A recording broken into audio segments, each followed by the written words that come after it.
I've been working with creators with over 200 million views over the past several years, and time again, I see creators sleep on this one key metric that can transform their business and increase their sales overnight. In this video, I'm gonna walk you through what this metric is, how to calculate it, why it's important, and stick around to the end because I'm gonna show you the simple steps that you can take to start tracking this metric today.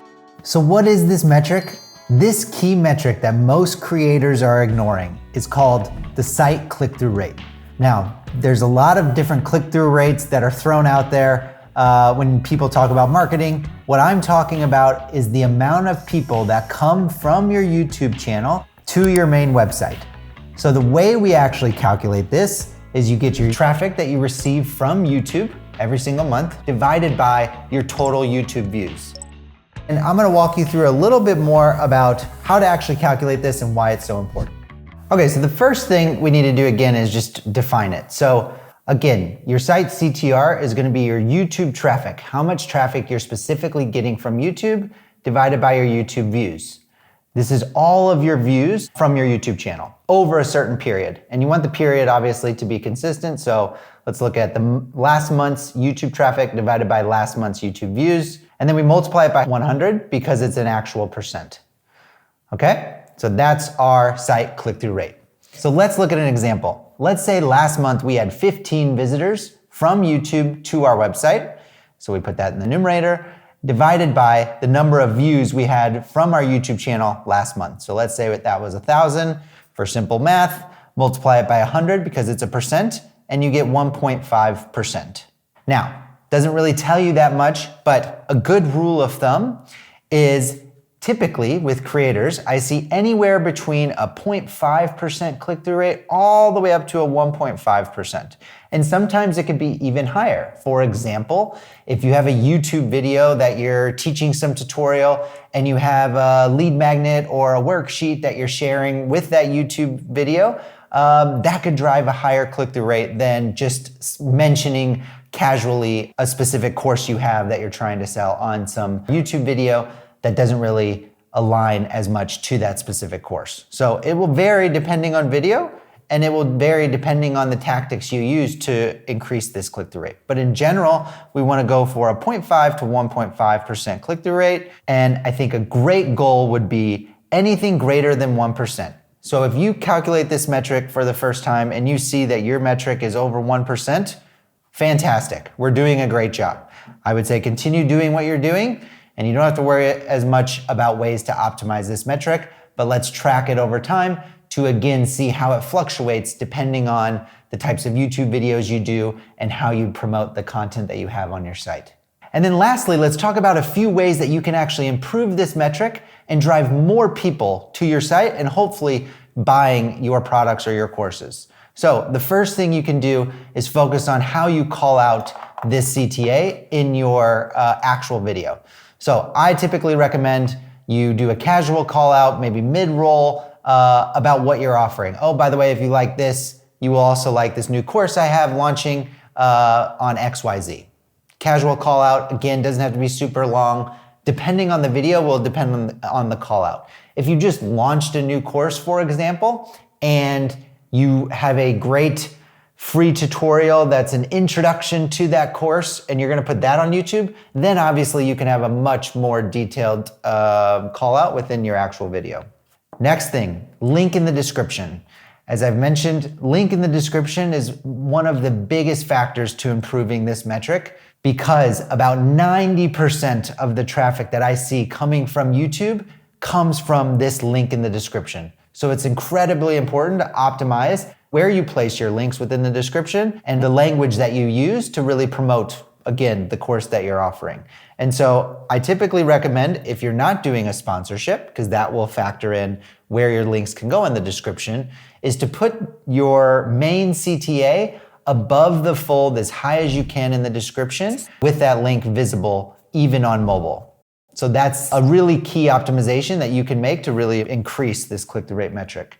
And the last thing I'll say, and this is one of the most overlooked when I work with creators, and it's probably one of the most eye-opening optimizations that we make, is the video packaging. So the types of video, the content that you're actually putting out there on YouTube, how you package it will drive the types of people that actually watch that piece of content, which will ultimately lead to either more or less people actually visiting your site. And so depending on the types of content that you're putting out there will really impact how many people are actually going to your site to check out your courses. And so what you want to do is make sure that you're tracking this metric anytime you're putting out new types of content or venturing off into a new content pillar that you're testing. We really want to track how well this metric is doing with that new content strategy. This is the most eye-opening thing for creators because it tells them which types of content is really good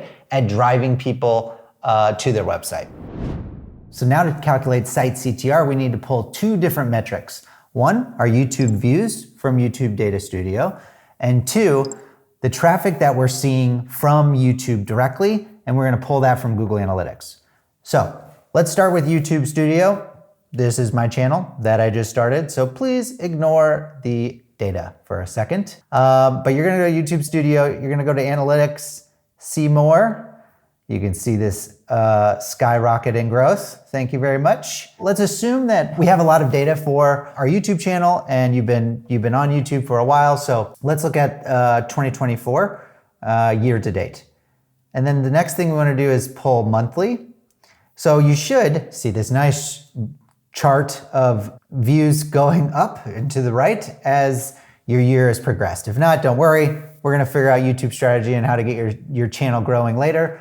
But for now, what we wanna do is actually download this, and Google makes it really easy that you can export it into Google Sheets. So now it's generating a spreadsheet for us, and boom. So it'll give you this table data, but then it'll also give you, if you go to totals, it'll give you the month and the views. So for this, I'm just gonna input some fake data, and then I'm gonna assume I'm growing by like 100 views every month. And okay, so we have our views data. All right, so the next thing you're gonna do is go into your Google Analytics account. Hopefully you have that set up. And we're gonna pull in site traffic that we're actually seeing from YouTube directly. And so how we're gonna do that is you're gonna go to this lifecycle section, go to acquisition and click user acquisition. And so this is gonna give you all of the traffic that's coming to your website across all of the different channels that are driving it. So things like paid search, direct, referral, organic search, and organic video. Depending on what your strategy is, your marketing strategy, your social strategy, some of these buckets will be a little different, but this is really the default channel grouping that Google Analytics uses to categorize your traffic. So I think it's a great starting point for us. So let's make sure that this is set to first user primary channel group, default channel group. All right.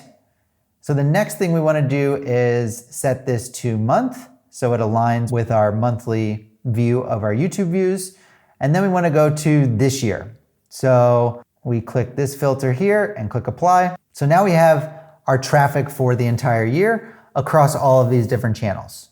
Now, this is helpful, but what we really want to see is the YouTube traffic, or the traffic we're getting from organic video. And you can see that is actually right here, but I want to filter out the other traffic. And so what I'm going to do is go up here to the top and click add filter. And we want to find the dimension, that first user channel. Oh, that didn't work. Let's click channel. And we get first user primary channel group, default channel group. Then you want to do exact match, and then you want to do organic video.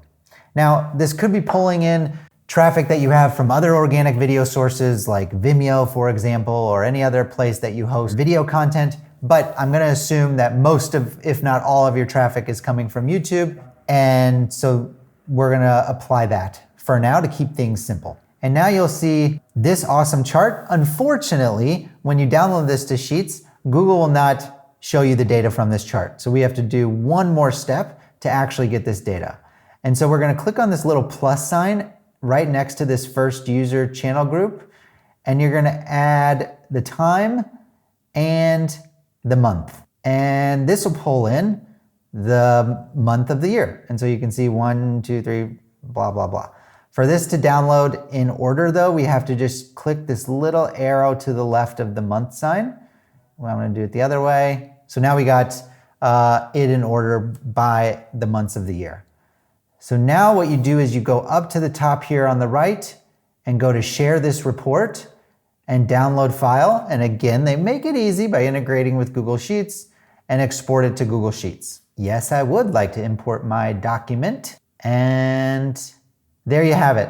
So now we have a bunch of data, total users, new users, returning, engagement data, etc. What I want to do is then pull in the total users by month. So I'm going to copy and paste this over. I'm not going to actually paste this data over because it's not applicable to the fake data that I created for my YouTube views. So I'm just going to go back here, create a column, and add site traffic from YouTube. I'm going to create another column here and put click-through rate. And so I'm just going to make up some data again. And now we want to calculate the click-through rate, which is again your site traffic divided by your views, and then you multiply it by 100 to get it into a percent, or you can just click the percent formula. And so we go there, and there we have it. Now we have our site click-through rate from YouTube. And so you can see it was started out at 10%, which is great. Then it drops down to 4, and then it drops up to, it comes back to 5, comes back to 12, goes back down. You get the gist. Okay, so now we have our CTR data. The key is to start to analyze the trends and try to uncover what we're seeing based on the actions we took with our YouTube strategy. So let's take January to February, for example. So we see the CTR goes from 10% to 5%. However, we see our views go from almost double, from 1,000 to 2,000, but our traffic went down. It was basically flat, slightly down. So what can we infer from that? A few things could come to mind of what's driving this. One, is there seasonality in February for your YouTube channel that's driving more views in February, but not necessarily traffic to your site? Did you launch a new YouTube strategy in February with new content types that is maybe expanding your audience? So now you have more views to your YouTube, but again, people that are interested in whatever you're selling or your course are not coming to your site. So that could be it.